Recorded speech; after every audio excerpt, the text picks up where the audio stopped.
I bought the house because it felt quiet, too quiet really. But after everything that happened last year, I craved silence more than anything. I was done with the city, done with noise, with crowded apartments and sirens outside my window. I needed space, solitude, healing. The house was an old Victorian, half an hour outside a small town in Pennsylvania. It had chipped paint, creaking floorboards, and the kind of presence that made you speak in whispers without knowing why. But the price was perfect, and so was the timing. When the realtor asked if I had kids, I said no. When she pointed out the nursery on the second floor, I gave a polite nod and moved on. The nursery was pale yellow, faded stars on the ceiling, a rocking chair in the corner, an old baby monitor plugged into the wall. I should have unplugged it the moment I saw it, but I didn't. Maybe I was too tired to care, or maybe, on some level, I felt comforted by it. Like someone had watched over someone here once. And maybe they'd watch over me too. The first night in the house was uneventful. I made tea, unpacked a few boxes, took a long bath, read half a novel before passing out on the couch. The second night was different. It was 2:11 a.m. when I woke up to a faint crackle, like static. I sat up, confused. The TV was off, my phone was on silent, but the crackling continued, soft, rhythmic, pulsing like a heartbeat. I followed the sound upstairs, slowly, half asleep, barefoot. The light was on in the nursery. I hadn't turned it on. The monitor on the wall was lit green, crackling. Then silence. Then a soft breath. So soft I thought it was my own. Then a voice, whispering, "She's back." I froze. I didn't move. I didn't breathe. The whisper came again. "She's back. She's back. She's back." Each time, the voice grew louder, but never rose above a whisper, like it was right beside the speaker, pressing its lips to the mic. I yanked the monitor out of the wall. The silence that followed was deeper than anything I'd ever heard. I didn't sleep the rest of the night. Sat in the kitchen with the lights on, a cup of cold coffee in my hands. I told myself I was just overtired, that maybe the monitor was picking up a neighbor's device, though I knew that wasn't possible. The house was surrounded by woods. The nearest neighbor was over a mile away. By sunrise, I convinced myself it had been a dream, a leftover ghost of stress and exhaustion. But that day, I couldn't bring myself to go back into the nursery. I kept the door shut. I even thought about locking it, but that felt silly. That night, I made sure everything was unplugged. I took a sleeping pill, crawled into bed, wrapped myself in 3 blankets, and told myself over and over that there was nothing in this house but me. At 3:06 a.m., I woke up to the sound of crying, not loud, not hysterical, soft, rhythmic, just like the static had been, a baby crying from the nursery. I didn't want to go. Every hair on my body told me not to, but something pulled me up. Something deeper than fear, something ancient and maternal and wired into every human being. A baby was crying, and it needed help. I crept toward the nursery door. My hand hovered over the knob. The crying stopped. Silence, then click. The sound of the rocking chair, slow, back and forth. Wood creaking on wood. And then, "She's not ready yet." The whisper was different this time, male, deeper. Not quite a voice, but not quite a growl either.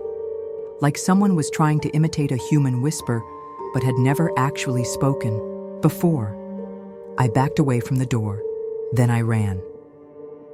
I slept in the bathtub that night, door locked, light on. Every sound made my skin crawl. Every shadow was a threat. I told myself I'd leave in the morning, but I didn't. I didn't leave the next morning.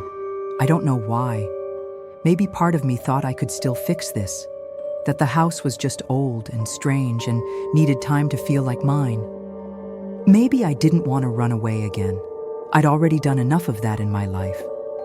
I went to the nursery in daylight. It looked normal, dusty, quiet. The rocking chair sat still in the corner. The crib was empty. The baby monitor lay unplugged on the floor where I had left it. But something about the air felt wrong, like the room was holding its breath. I didn't stay long. Instead, I went into town, found a small electronics shop, and bought a brand new baby monitor, top of the line, encrypted frequency, private signal. I didn't even need one, obviously, but I had to know if it was interference. I had to prove to myself that this could be explained. That night, I plugged the new monitor in, just outside the nursery. I kept the receiver next to my bed. I didn't take a sleeping pill this time. I needed to stay awake.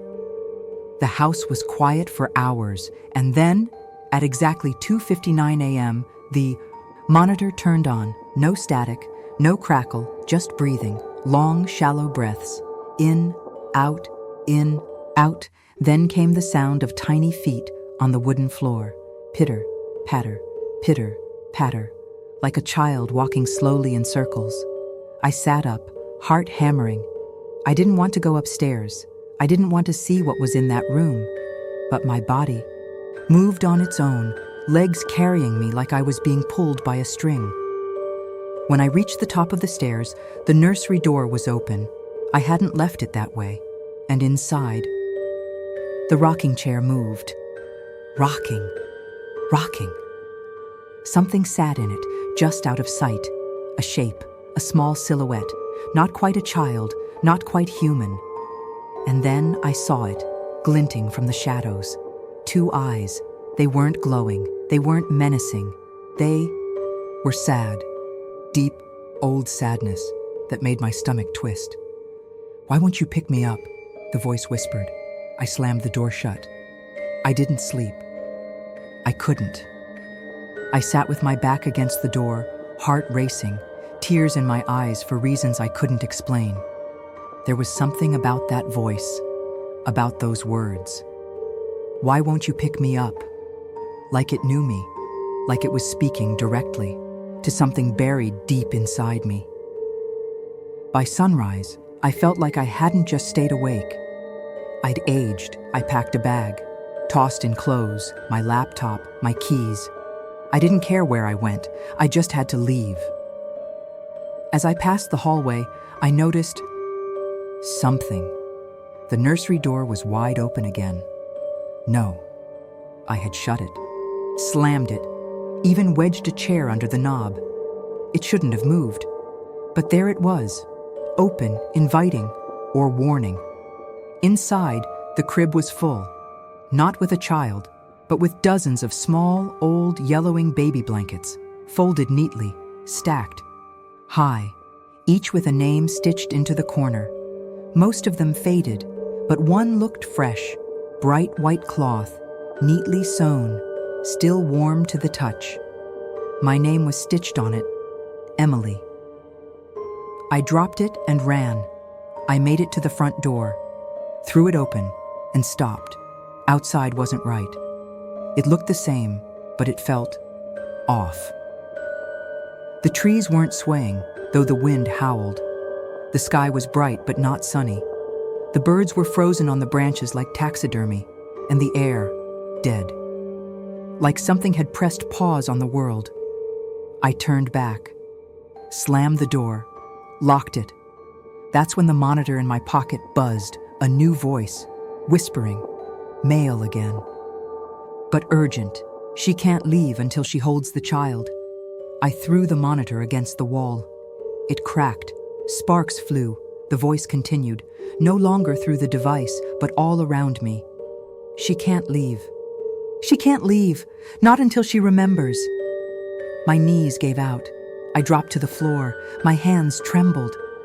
What were they talking about? I didn't have a baby. I never. My stomach turned. The silence in the room became a scream in my head. I crawled to the couch, pulled a blanket over myself like it could protect me, like cotton could stop whatever was in this house or inside me. I told myself, you never had a child. You never held one, never named one, never buried one, but my body. It remembered something my mind refused to accept, that ache in my chest. It wasn't fear, it was grief. My hands trembled as I reached into the cabinet above the fireplace. There, hidden in a box I didn't remember packing, was a photograph, a hospital room. A bundle in my arms, my smile broken, red eyes, exhausted joy, the name tag on my wrist. Baby, Grace Emily Carter, my daughter. Dead after 7 hours. I had buried the memory, shoved it so far down I'd convinced myself she never existed. That forgetting was healing, but she hadn't forgotten me. The house had brought it all back.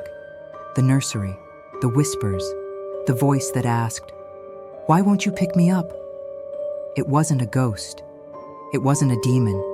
It was her, alone, forgotten, screaming through. Static just to be held. I stood, numb, walking through a fog of memory and madness. I opened the nursery door for the last time. The crib was empty again. The room was quiet.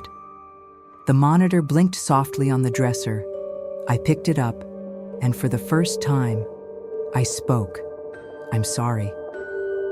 The rocking chair moved, and then, out of nothing, out of dust and grief and time, she appeared, small, fragile, wrapped in white, eyes like mine. Her mouth didn't move, but in my bones I felt her whisper, "You remember me now." I reached out, held her. She was warm. And then, just like that, she was gone. No cry, no fade, just a breath. And peace. I live in the house still. The nursery is sealed. The baby monitor hasn't turned on since.